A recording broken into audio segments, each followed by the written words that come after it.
I'm Edison, 27 years old today. Or at least it was supposed to be my celebration until my parents canceled on me last minute to attend my sister's impromptu date. They always chose her over me, but this time I chose myself. They never expected I'd cancel something much bigger than a birthday dinner. Their mortgage payment was just the beginning. I canceled everything they took for granted. Before I tell you how I ended up canceling my parents' financial security, let me know where you're watching from in the comments below and hit that subscribe button if you've ever felt like the forgotten child in your sprive. Family. Growing up in a modest suburban home in Connecticut, I was always reminded that family comes first. Except in our household, that motto came with an unspoken amendment. Sophia comes first, then family. Then maybe Edison if there's time left over. My sister Sophia is 2 years younger than me, but she might as well have been wearing a crown since the day she was born. When Sophia wanted ballet lessons, my parents found the money. When I wanted computer programming classes, I was told to use the free resources at the library. When Sophia needed a car for college, my parents co-signed her loan. When I needed transportation, I took the bus until I saved enough from my part-time jobs to buy a used Honda with 200,000 miles on it. Don't get me wrong, I love my sister. She's vibrant, social, and has the kind of personality that lights up a room. I'm more reserved, analytical, and prefer smaller gatherings to big parties. But the disparity in how we were treated wasn't about our personalities. It was about my parents' inexplicable preference. Despite the unbalanced dynamics, I excelled in school. Computers made sense to me in a way people sometimes didn't. I graduated with honors, earned a scholarship to a state university, and worked my way through college doing freelance coding projects. By 23, I had landed a job at a tech startup that valued my skills. By 25, I was making 6 figures as a senior software engineer. My financial success came at a time when my parents were struggling. The economic downturn hit them hard. Dad's construction business suffered, and Mom's part-time work at a florist couldn't compensate. They fell behind on bills, and their mortgage became a monthly source of anxiety. When they called me, voice trembling about possibly losing the house I grew up in, I didn't hesitate. I set up an automatic payment for their mortgage, $2,400 every month, directly from my account to their mortgage company. I didn't tell them it was automatic. They thought I was manually sending it each month, which made them call with gratitude regularly. That was 3 years ago. Sophia, meanwhile, jumped from job to job, relationship to relationship. She had a degree in communications but couldn't seem to find her passion. She lived in a nice apartment that our parents helped her furnish. Whenever she was short on rent, they would ask me if I could loan her money. Those loans were never repaid, but I accepted that as the cost of family peace. My relationship with Sophia was complicated. We didn't fight, but we weren't close. She'd call when she needed something or during family gatherings. She knew I was helping our parents financially, but treated it as if it was simply my duty, as the successful one. Through all of this, my birthdays remained modest affairs. Some years they were forgotten entirely amidst Sophia's dramas or needs. Last year my birthday dinner was postponed because Sophia had a bad breakup and needed family support. I understood and rescheduled. That dinner was eventually canceled too when Sophia got tickets to a concert and Mom and Dad wanted to drive her there. This year was supposed to be different. I turned 27 on a Saturday. No work conflicts, no excuses. I booked a reservation at Riverside, an upscale restaurant overlooking the water 3 months in advance. I invited my parents, Sophia, my best friend Marco, and a few close colleagues. Everyone confirmed. I was finally going to celebrate properly, not extravagantly but with dignity and the people who mattered to me. I even hired a small jazz trio to play during our dinner, knowing my dad loved jazz. I arranged for a custom cake that recreated my childhood favorite chocolate with raspberry filling and buttercream frosting. I had splurged on a new suit, navy blue with subtle pinstripes. For once I wanted to feel special. Mom and Dad seemed genuinely excited. "We wouldn't miss it for the world," Eddie Mom had said. Dad added, 27. "My boy is all grown up. We'll be there with bells on." Their enthusiasm fueled my optimism. Perhaps things were changing. Perhaps they were finally seeing me as someone worthy of celebration too. I allowed myself to hope that this birthday would mark a new chapter in our family dynamic. I spent weeks planning every detail, making sure everyone would be comfortable and enjoy themselves. I researched wines that would complement the menu. I prepared topics of conversation that would include everyone. I even created a small slideshow of family photos to display during dessert, featuring moments where we were all happy together. As the day approached, I felt a mixture of excitement and nervousness. Part of me still expected something to go wrong, but I pushed those thoughts aside. This year would be different. This year I would matter. The day before my birthday, I left work early to pick up the suit from the tailor. The alterations were perfect. The suit fit like it was made for me. I got a haircut, bought a new tie, and even splurged on expensive cologne. Everything was falling into place. Back at my apartment, I checked my reservation details one last time and reviewed the final head count with the restaurant. The jazz trio confirmed they had all the songs I requested. The bakery sent a picture of the finished cake, and it looked even better than I had imagined. For the first time in years, I felt genuinely excited about my birthday. Around 7 in the evening, as I was arranging the gift bags I had prepared for each guest, my phone rang. Mom's name flashed on the screen. "Hey, Mom," I answered cheerfully. "Just putting the final touches on tomorrow's celebration." There was a pause, then a throat clearing. "Edison, honey, about tomorrow." Something in her tone made my stomach drop. I'd heard this prelude before. "What about tomorrow?" I asked, already knowing what was coming. "Well, something's come up with Sophia. She has a date tomorrow night with Trevor Hampton. You know, from the Hampton family that owns those car dealerships. This could be really important for her future." Trevor Hampton. I knew the family name from local advertisements.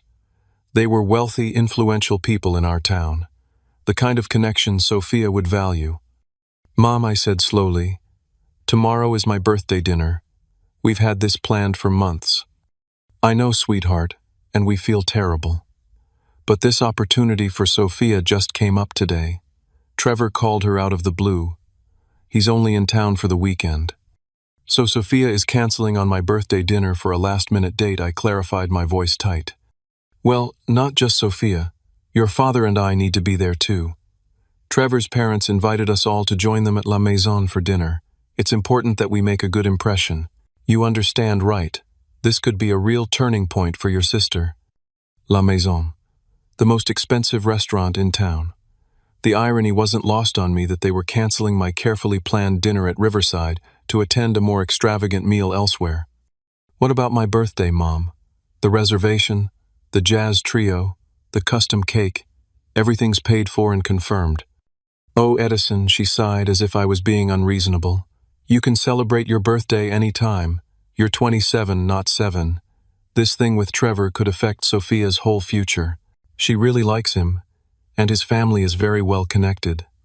The familiar sting of being secondary pierced through me. My birthday could be rescheduled, but Sophia's impromptu date with a rich guy was unmovable. "Did you consider that this might be important to me?" I asked, struggling to keep my voice steady. "Of course it's important, honey. And we'll make it up to you next weekend, I promise. We'll do something even nicer."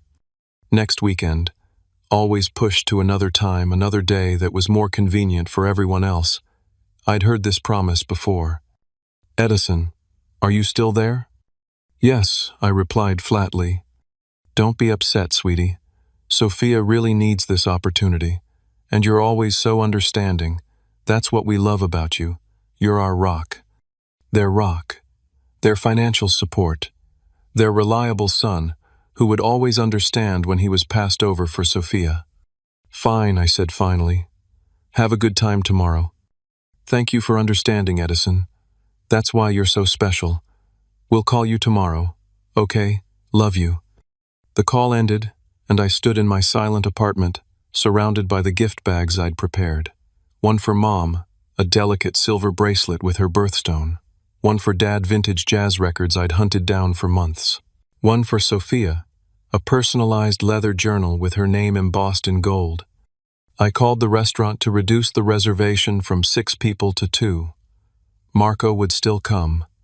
He knew my family history and would understand. I called the bakery to see if they could reduce the size of the cake, but it was too late. I called the jazz trio and paid them their full fee despite the change of plans. As I made these adjustments, I felt something shift inside me. The sadness was still there, but underneath it was a growing sense of clarity. This wasn't a one-time occurrence or an unfortunate coincidence. This was a pattern that had defined my entire relationship with my family. I sat on my couch, staring at the wall as the reality sank in.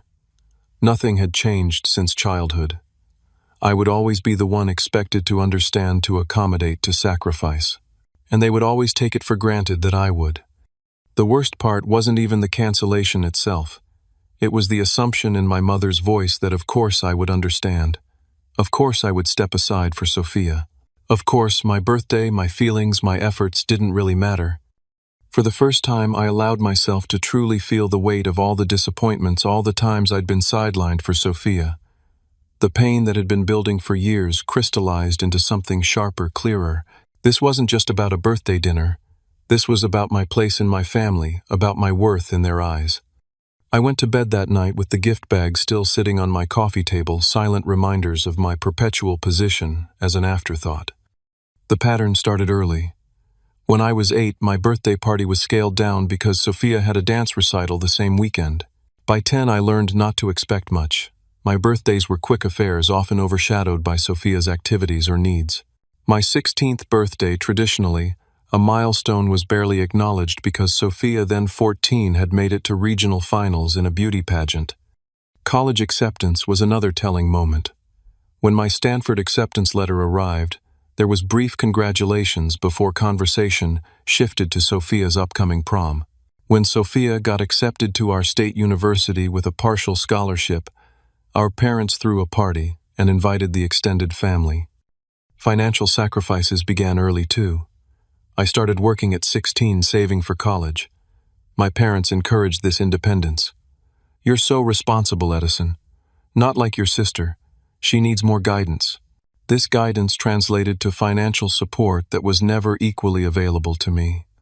After college, the pattern evolved rather than disappeared.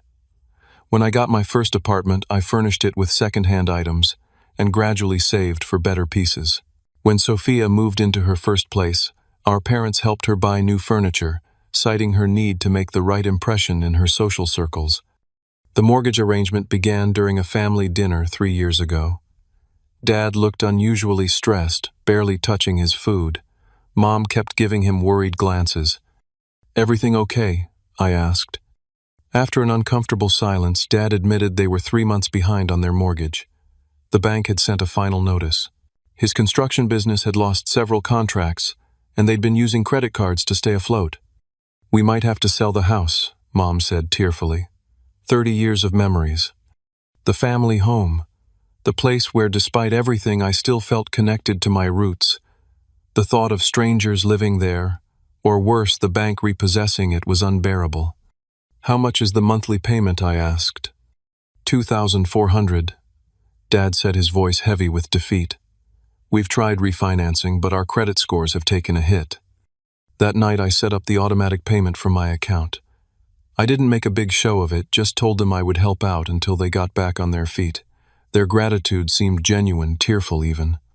For the first few months they called before each payment, checking if I was still okay with helping. Then the calls became less frequent. By the 6-month mark, the mortgage payment had become an unspoken expectation.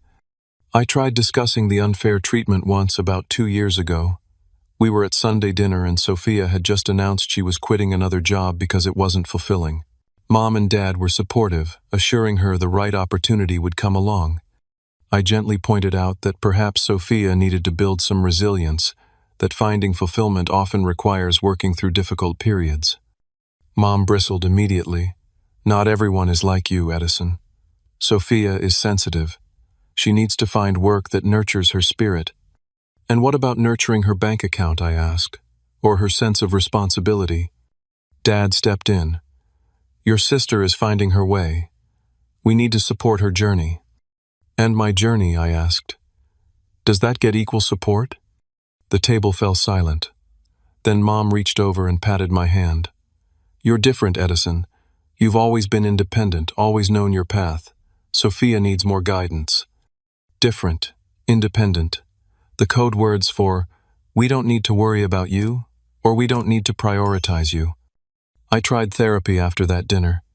My therapist, Dr. Rebecca Cohen, helped me understand that I wasn't crazy for feeling hurt. She used terms like family scapegoat and golden child syndrome. She suggested setting boundaries, a concept that was foreign to me when it came to family. I read self-help books on family dynamics. I joined online forums where others shared similar experiences. I learned that my situation was surprisingly common, that many families unconsciously create these imbalanced dynamics. But knowledge didn't ease the pain. Understanding why my parents favored Sophia didn't make it hurt less when they canceled plans with me for her, or when they praised her minimal efforts while taking my substantial contributions for granted. The mortgage payments continued. Month after month, $28,800 per year flowing from my account to keep my parents in their home. I never mentioned it, never used it as leverage. It was my way of showing love, even when that love wasn't equally returned. In addition to the mortgage, there were other financial supports. When Dad needed a new work truck, I co-signed the loan. When Mom wanted to start a small garden business, I provided the startup funds. When their roof leaked, I paid for the repairs. Meanwhile, Sophia's financial emergencies continued. An unexpected car repair, a security deposit for a new apartment after a fallout with a roommate, a professional wardrobe for a job she kept for 3 months. Each time my parents would call explaining why Sophia needed help, how this would be the thing that finally got her on track. And each time I transferred the money, telling myself I was helping my family. But in quieter moments, I wondered if I was enabling a dysfunctional system, one that would never change as long as I kept supporting it. The morning of my 27th birthday, I woke up alone in my apartment. No calls yet, no texts, just the echo of yesterday's cancellation still ringing in my ears. As I made coffee, I scrolled through my bank app, looking at the recurring payment scheduled for next week. Family mortgage, I had labeled it. $2,400, month after month, year after year. A constant withdrawal from my account that mirrored the emotional withdrawals my family made from me, always taking, rarely replenishing. The payment was scheduled for 5 days from now. As I stared at the screen, something inside me began to shift. A quiet voice that had been whispering for years was finally getting louder. Maybe it was time to listen. My actual birthday passed quietly. Marco came over with takeout from Riverside, a small attempt to salvage the evening. We ate in my living room, the jazz playlist I'd created for the restaurant dinner playing softly in the background. "They canceled on you again," Marco said. It wasn't a question. "Sophia has a date with Trevor Hampton," I replied, trying to keep my voice neutral. Potential husband material, apparently. The whole family had to be there to make a good impression. Marco put down his fork. "Edison, this isn't right. You know that, don't you?" I nodded slowly. "I've always known. I just thought, I don't know what I thought, that things would change eventually, that if I was successful enough, supportive enough, they'd finally see me. And now?" I gestured around my empty apartment at the gift bag still sitting untouched on my coffee table. Now I'm 27, sitting in my apartment on my birthday, while my family is at La Maison with the Hamptons, probably not giving me a second thought. "What are you going to do about it?" Marco asked. That was the question, wasn't it? What was I going to do? Continue as I had been funding their lives while accepting my place as an afterthought? The thought made something twist inside me. "I don't know yet," I answered honestly. After Marco left, I sat alone with my thoughts.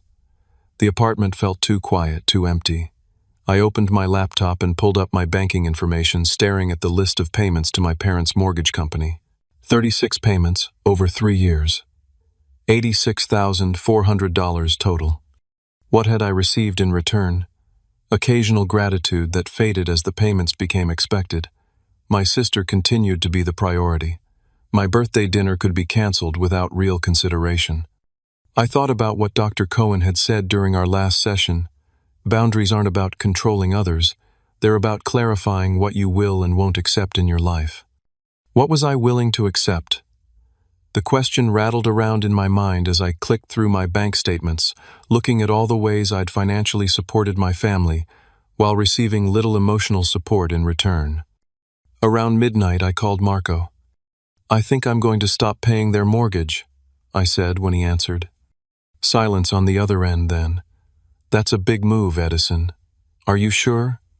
"No," I admitted. "But I keep thinking about today, about all the birthdays and special moments that were pushed aside for Sophia, about how they take it for granted that I'll keep paying their mortgage while they cancel on me to attend her date. I can't do it anymore." "What are you afraid will happen if you stop?" Marco asked, his voice gentle. "That they'll be angry, that they'll lose the house, that they'll cut me off emotionally. Are they really providing you with emotional support now?" The question hit me hard. Were they? The occasional phone call, the family dinners where Sophia was the focus, the birthdays that could be rescheduled or forgotten. Was that emotional support? "I'm afraid they'll confirm what I've always suspected," I said finally. "That I only matter to them because of what I provide, not who I am. And if that's true, wouldn't you rather know?" Would I? The question kept me awake most of the night. By morning, exhaustion had cleared away the last of my hesitation. I knew what I needed to do.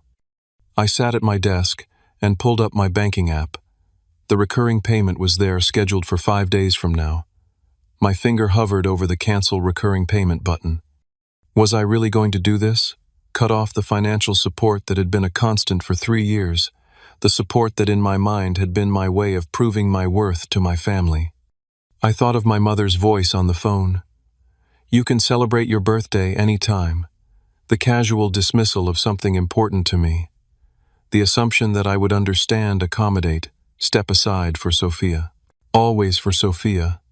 Before I could second-guess myself, I pressed the button. A confirmation dialogue appeared. "Are you sure you want to cancel this recurring payment?" I clicked yes. Just like that, it was done. The lifeline I had been providing to my parents was severed. The mortgage payment would not go through next week. A wave of anxiety washed over me immediately. What had I done? Should I reverse it? Set up the payment again? I took a deep breath and closed the laptop. This was necessary. This was a boundary I needed to set. For once, I needed to prioritize my own emotional well-being over my family's financial comfort. I spent the rest of the day in a state of nervous anticipation. Part of me expected an immediate call from my parents, as if they would somehow sense what I had done, but no call came. They didn't even text to wish me a happy birthday. By evening, my anxiety had begun to transform into something else: resolve. I hadn't just canceled a payment. I had taken the first step toward changing a deeply ingrained family dynamic.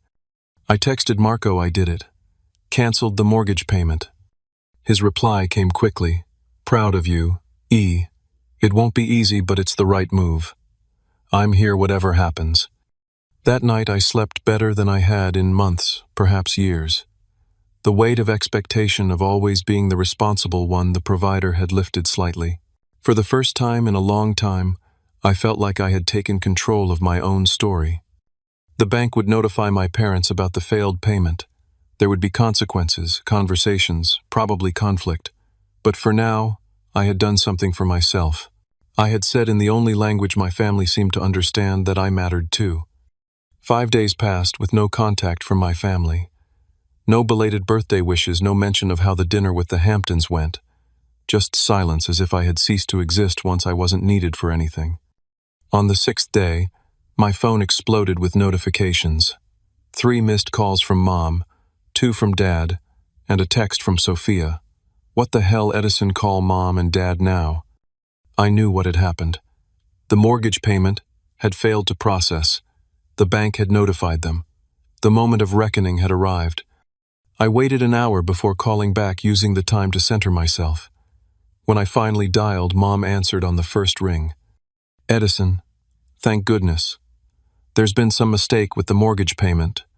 The bank says it didn't go through. Can you fix it right away? They're charging a late fee." Her voice was high with panic, but there was also an unmistakable tone of expectation. Of course I would fix it. Of course I would make everything right again. "It's not a mistake, Mom," I said calmly. "I canceled the automatic payment." Silence on the other end. Then you. "What? Why would you do that?" Because I've decided I'm not paying your mortgage anymore. Edison, this isn't funny. We rely on that money. You know we can't make the payment on our own right now. I know, I said. That's been the arrangement for 3 years. I pay your mortgage, and in return I'm treated as an afterthought in the family. What are you talking about? Is this about your birthday dinner? We explained why we had to reschedule. Sophia had that important date. It's not just about the dinner, Mom. It's about years of being pushed aside for Sophia. It's about my birthday being canceled without a second thought, while you all went to La Maison with the Hamptons. So this island. What revenge? You're punishing us because you're jealous of your sister. Her response stung, but I held firm. This isn't revenge or jealousy. This is me setting a boundary. I'm not going to keep financially supporting a family that doesn't emotionally support me. I can't believe what I'm hearing. After everything we've done for you. What exactly have you done for me, Mom? In the last 3 years, what support have you given me that compares to the $86,400 I've paid toward your mortgage? We're your parents. We raised you. How dare you put a price tag on family? I'm not the one who put a price tag on family. You did when you made it clear that Sophia's date was worth more than my birthday celebration. I heard muffled voices, then Dad came on the line. Edison, what's going on? Your mother is upset. I've canceled the mortgage payment, Dad. I won't be making any more. A long pause. Son, if you're upset about your birthday, we can talk about that. But this mortgage situation is serious. We could lose the house. I understand that. I've understood it for 3 years, which is why I've been paying it. But I can't do it anymore. Not when it's so clear where I stand in this family. What does that mean, where you stand? You're our son. We love you. Do you, Dad? Because from where I sit, it seems like I'm valued for what I provide, not who I am. Another voice in the background. Sophia, let me talk to him, she was saying. Then Sophia was on the phone, her voice sharp. Edison, what is wrong with you? Mom and Dad are freaking out about the mortgage. You need to fix this. Hello to you too, Sophia. How was your date with Trevor Hampton? That's what this is about. You're having a tantrum because we missed your birthday dinner. Grow up, Edison. It was just a dinner. Her dismissive tone was the final confirmation I needed. It wasn't just a dinner to me, Sophia. It was important. But nothing about me is ever important enough in this family, is it? Oh my God, the drama. Look, nobody cares that you're having a midlife crisis or whatever this island. Just set up the payment again before Mom and Dad lose their house. Number. What do you mean no? I mean no, Sophia. I'm not setting up the payment again. I'm not bailing everyone out anymore. For once, my needs matter too. She scoffed. What needs? You have everything. The fancy job, the nice apartment, the money. What more could you possibly need? Respect, I said simply. Recognition. The basic courtesy of not having my birthday canceled for your date. Unbelievable. You're actually going to let Mom and Dad lose their house because your feelings are hurt. Who does that? Someone who's finally standing up for himself. I heard shuffling then. Mom was back on the phone, her voice tearful. Edison, please. We can't lose this house. All our memories are here. Your childhood. Sophia's childhood. Please don't do this. The guilt trip. The emotional manipulation. It was all so familiar, and for the first time I could see it clearly for what it was. I'm sorry, Mom. I've made my decision. You'll need to find another way to pay the mortgage. We don't have another way. You know that. Then perhaps it's time to sell the house and find something more affordable. How can you be so cruel, she sobbed. After everything we've done for you. There it was again. The vague everything they claimed to have done for me with no specifics. Because there were none, not in recent years anyway. I need to go, Mom. I have a meeting. Edison, don't you dare hang up this phone. We need to fix this now. There's nothing to fix, I said. My decision is final. I suggest you call the bank and see what options you have. I ended the call and turned my phone off. My hands were shaking, but there was also a strange sense of calm washing over me. I had done it. I had stood my ground. The next day I turned my phone back on to find more missed calls, angry texts, and even an email from Dad with the subject line, "Urgent Family Meeting." The email was brief. "Edison, we need to talk about this mortgage situation as a family. Your mother and I are hosting dinner tomorrow at 6. Be there." It wasn't a request, it was a command. The old Edison would have complied immediately, eager to smooth things over, to be the responsible son they expected. But I wasn't that Edison anymore. I replied, "I'll be there at 6. But I want to be clear, my decision about the mortgage is final. I'm coming to talk, not to be guilted into changing my mind." The next evening I arrived at my parents' house exactly at 6. The house that I had been paying for. The house that held memories of always being second best. Mom opened the door, her expression a mixture of anger and anxiety. "Come in," she said stiffly. "We're in the dining room." Dad and Sophia were already seated at the table. No food had been prepared. This wasn't really a dinner. It was an intervention. I took the empty chair across from Sophia, feeling 3 pairs of eyes fixed on me. "Edison," Dad began, his voice somber. "We need to understand what's going on. This behavior isn't like you." "What behavior would that be, Dad?" "Setting boundaries, prioritizing my own needs for once." "Refusing to help your family," Sophia interjected. "Threatening Mom and Dad's home because you're having some kind of breakdown." "I'm not having a breakdown, Sophia. I'm simply no longer willing to be this family's ATM while being treated as an afterthought." Mom gasped. "An ATM? Is that how you see us? As using you for money? Aren't you? In the past 3 years, I've paid your mortgage, co-signed Dad's truck loan, funded your garden business startup, fixed the roof, and loaned Sophia money at least 6 times. Money that was never repaid, by the way. We've been going through a rough patch," Dad defended. "You know my business has struggled." "I do know that. I also know that last week, when I was excited about my birthday dinner, that I spent months planning, you all canceled on me without a second thought, because Sophia had a date." "That was different," Mom insisted. "That was an important opportunity for Sophia. And my birthday wasn't important. The restaurant I reserved months in advance. The jazz trio I hired because Dad loves jazz. The custom cake that recreated my childhood favorite. None of that mattered enough to keep our plans." A flicker of something crossed Dad's face. Surprise, perhaps, or the first hint of realization. "You hired a jazz trio?" he asked quietly. "Yes, Dad. And I got you vintage records as a gift. They're still sitting in my apartment." "We didn't realize," Mom began. "Exactly. You didn't realize because you didn't ask. You didn't care enough to consider what the dinner meant to me. You just assumed I would understand, that I would step aside for Sophia like I always do. So this is punishing us because we missed your birthday," Sophia said, rolling her eyes. Real mature Edison. "This isn't punishment, Sophia. This is consequence. For years I've given, and given to this family financially and emotionally. I've stepped aside, rescheduled, understood, accommodated. And in return I've been taken for granted, overlooked, dismissed." "That's not true," Mom protested. "We appreciate everything you do." "Do you? Because from where I sit, it seems like my only value to this family is financial.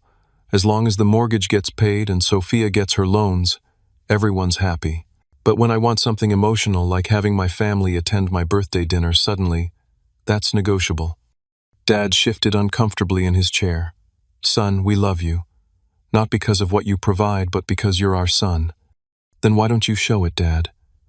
Why is Sophia's date more important than my birthday? Why is her career confusion more worthy of support than my successes? Why are her needs always prioritized over mine?" The room fell silent. For perhaps the first time, my words seemed to be landing. "We never meant to make you feel less important," Mom said, finally, her voice smaller. "Intention doesn't matter, Mom. Impact does. And the impact has been clear in this family. I come second. Always." Sophia stood up suddenly. "This is ridiculous. So we missed your birthday dinner. It happens. That doesn't justify threatening Mom and Dad's home." "Sit down, Sophia," Dad said, his tone surprisingly firm. "Let's hear Edison out."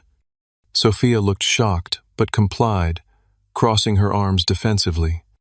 "I'm not threatening anything," I continued. I'm simply no longer willing to be financially responsible for this family while being emotionally neglected. I've spent 3 years and over $86,000 supporting you all. In return, I've watched Sophia get bailed out repeatedly, had my achievements minimized, and had my birthday canceled for a date that might not even lead anywhere. Trevor hasn't called me back, if you must know, Sophia muttered. I'm sorry to hear that I said, and I meant it. But that doesn't change the fact that all of you prioritized the possibility of his interest over the certainty of my celebration. What do you want from us? Edison Dad asked. What would make this right? It was the first genuine question anyone had asked me. I want to be valued in this family for who I am, not what I provide. I want my time, my feelings, my celebrations to matter as much as Sophia's. I want reciprocity and respect. And the mortgage, Mom asked anxiously. I won't be paying it anymore. That's non-negotiable. You'll need to figure out another solution. We can't afford it on our own, Dad admitted.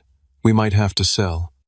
Then sell, I said, surprised by my own calmness. Downsize to something you can afford. It's what any financially responsible adult would do. Just like that, Mom's voice trembled. 30 years in this house, and you want us to just leave it behind. I don't want you to leave it behind, Mom, but I'm no longer willing to sacrifice my financial future to maintain your past. 3 years was generous. It's time for a change. The silence that followed was heavy with the weight of truth finally spoken aloud. The week after our confrontation was tense. My parents called the bank to explain the situation and request options. As I expected, the bank was unsympathetic. 3 missed payments would trigger foreclosure proceedings. They needed to either make the payment or make arrangements immediately. Dad called me, his voice strained but less accusatory than before. The bank won't budge, Edison. We either pay or we lose the house. I understand, Dad. What are you going to do? A heavy sigh. We're meeting with a realtor tomorrow. If we sell now, we can pay off the mortgage and maybe have enough for a down payment on a smaller place. The news should have made me feel victorious, but instead I felt a complex mixture of sadness and relief. Sad that it had come to this, but relieved that they were finally facing financial reality. I think that's a wise decision, Dad. Your mother is taking it hard. This house, it's been our whole adult life. I know. I'm sorry it's difficult. But I think in the long run, living within your means will bring more peace than struggling to maintain something you can't afford. A pause then. When did you get so wise? I've had a lot of time to think about these things, Dad. About what's sustainable and what's not. Not just financially, but emotionally too. Another pause. I've been thinking about what you said. About always putting Sophia first. I never saw it that way, but looking back, maybe there's some truth to it. It was the closest thing to an acknowledgement I'd ever received from him. Thanks, Dad. That means a lot to hear. The conversation ended amicably, a small step toward healing. Sophia was less accepting of the new reality. She texted me a few days later. Happy now, Mom's been crying for days about losing the house. I replied, I'm not happy about anyone's pain. But I do think this change is necessary for everyone. Easy for you to say from your fancy apartment that W.E. helped you get. This was news to me. What do you mean you helped me get my apartment? Mom and Dad co-signed your first lease. Remember, when you were just starting out? She was referring to a 6-month lease on a studio apartment 7 years ago when I had just graduated college. They had co-signed because I didn't have established credit yet despite having the income to cover rent. That was 7 years ago, Sophia. And they didn't pay anything. They just co-signed. I've been financially independent since I was 18. Whatever. The point is, family is supposed to help each other. You're being selfish. I've helped for 3 years, Sophia. $86,400 in mortgage payments alone, not counting all the other financial support. What have you contributed? She didn't respond for hours. When she finally did, her tone had shifted. I didn't realize it was that much money. Most people don't spend that much on their family. I did it because I care. But caring has to go both ways. Another long pause before her reply. I'm sorry about your birthday. I didn't know you had hired a jazz trio and stuff. It wasn't a full acknowledgement of the pattern, but it was something. Thank you for saying that. Are Mom and Dad really going to have to sell the house? Yes, unless they can find another way to afford the mortgage. Dad's business isn't bringing in enough, and Mom's garden venture is still new. What if? What if I helped, I could move back and pay rent? The suggestion surprised me. Sophia had been adamant about her independence, about having her own space. That's between you and them, Sophia. But it would probably help. A week later, Mom called with news. We found a townhouse about 20 minutes from here. It's smaller, but it's nice. And with the equity from this house, we can buy it outright. No mortgage. That sounds perfect, Mom. Financial freedom will be a good change. Sophia's moving in with us temporarily, too. She's going to pay rent to help with utilities and property taxes. I think that's great. Really. A hesitation, then. We'd like you to come see the new place with us before we make an offer. Your opinion matters to us, Edison. Those words, your opinion matters, landed deeply. I'd be happy to, Mom. The townhouse was indeed smaller than their current home, but it was well maintained and in a pleasant community. 2 bedrooms instead of 4, a modest yard instead of their current half-acre. But it was within their means, something they could afford without struggle. As we toured the space, Mom linked her arm through mine, something she hadn't done in years. What do you think, Edison? Could you see us here? I think it's perfect for your next chapter, Mom. It's cozy but not cramped, manageable but still comfortable. Dad nodded in agreement. No more mortgage. No more stress every month about making payments. There's something appealing about that simplicity. They made an offer that day, which was accepted. The timeline was quick, 30 days to close on both properties. A whirlwind of packing, sorting, downsizing. I offered to help with the move, and to my surprise they accepted gratefully rather than expectantly. The dynamic was shifting subtly but noticeably. During the moving process, Dad and I had a moment alone while carrying boxes to the truck. Edison, he said, setting down a heavy box and wiping his brow, I want you to know something. I'm proud of you. Not just for your success, but for standing up for yourself. It couldn't have been easy to confront us like that. It wasn't, I admitted. I was terrified. You forced us to face some hard truths. About our finances, yes, but also about how we've treated you compared to Sophia. I'm not saying we got everything wrong, but we could have done better by you. His words were a balm to years of hurt. Thanks, Dad. That means a lot. Your mother and I have been talking. We want to do better. Be more aware of the balance between you and your sister. It might take time for old habits to change, but we're trying. I nodded, feeling a cautious optimism. That's all I can ask for. The day they moved into the townhouse, I brought a housewarming gift, a small jazz record player for the living room, along with the vintage records I had originally bought for Dad's birthday gift. Mom cried when she opened it. Oh, Edison, it's perfect. As Dad set up the record player, Sophia approached me awkwardly. I got you something too, she said, handing me a small wrapped package. Inside was a belated birthday card and a gift certificate to Riverside, the restaurant where my canceled dinner was supposed to be held. I thought maybe we could go sometime, she said, not quite meeting my eyes. Just us, to talk and stuff. It was a small gesture, but a meaningful one. I'd like that, Sophia. Thank you. That evening, as we sat in their new living room, smaller but somehow warmer than the old house had been, Dad put on one of the jazz records. The familiar notes filled the space, creating a moment of peace after weeks of tension. A toast, Dad said, raising his glass. To new beginnings, to honesty, even when it's difficult, and to family, which is about more than just a house or money. It's about seeing each other, truly seeing each other. We clinked glasses, the sound bright and hopeful in the new space. 2 months passed quickly. Spring turned to early summer, bringing with it a sense of renewal that seemed fitting for our family's evolution. My parents had settled into their townhouse with surprising ease. Without the burden of the mortgage, they seemed lighter, more present.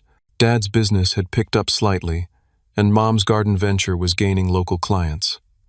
They weren't wealthy, but they were managing on their own, which seemed to give them a newfound pride. Sophia had indeed moved in with them, temporarily paying rent as promised. The arrangement had created an unexpected maturity in her.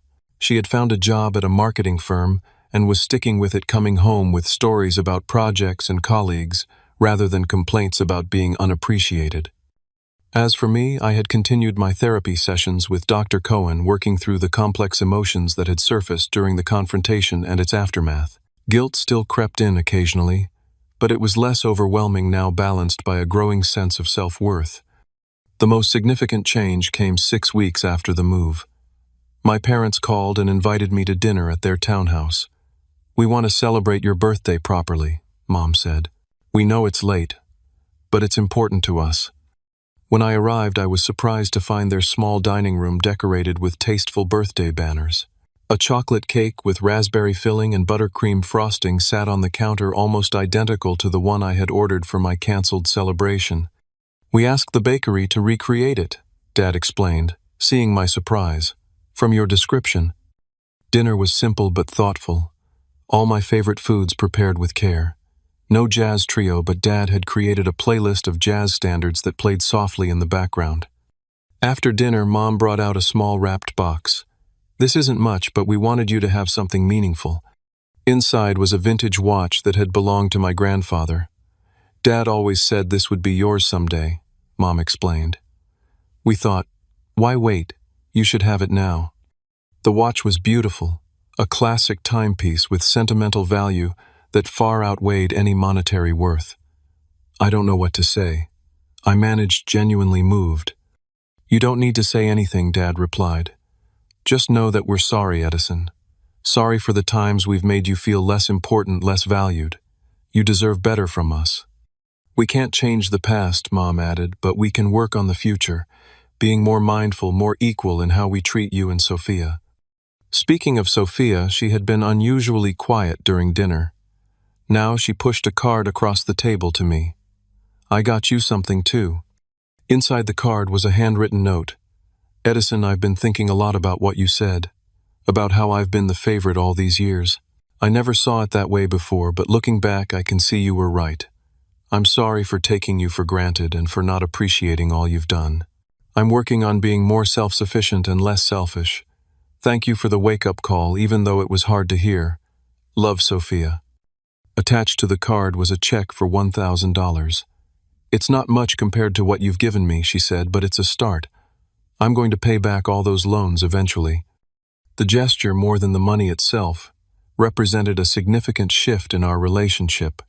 "Thank you," I said, looking at each of them in turn. "This means more than you know." As we ate cake and talked, I realized something had fundamentally changed in our family dynamic. There was more listening, more awareness of each person's contributions and needs, more balance. The changes weren't perfect or complete. Old patterns occasionally resurfaced. Mom still sometimes focused more attention on Sophia's stories. Dad still occasionally made assumptions about my willingness to help with technical issues without asking first. But now, when these things happened, I felt comfortable speaking up. "Mom, I was sharing something about my work before Sophia started talking." Or, "Dad, please ask if I have time to help," rather than assuming. And remarkably, they listened. They adjusted. They respected the boundaries I was setting. Our relationship was evolving into something healthier, something more reciprocal. I was no longer the family ATM or the perpetual afterthought. I was Edison's son and brother, a full and equal member of the family. The healing process wasn't linear. There were awkward moments, old hurts that resurfaced, misunderstandings that needed clearing up. But with each honest conversation, each acknowledgement of past imbalances, we moved forward.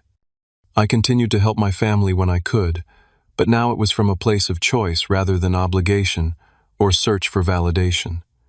I helped Dad create a website for his construction business. I advised Mom on scaling her garden venture. I reviewed Sophia's resume when she decided to apply for a promotion. But I also maintained my boundaries. When they invited me to a family event that conflicted with plans I had already made with friends, I declined politely but firmly. "I've already committed to something else that day. Maybe we can reschedule for the following weekend." And they did, without guilt trips or manipulation. Just simple acceptance that my time and commitments mattered too.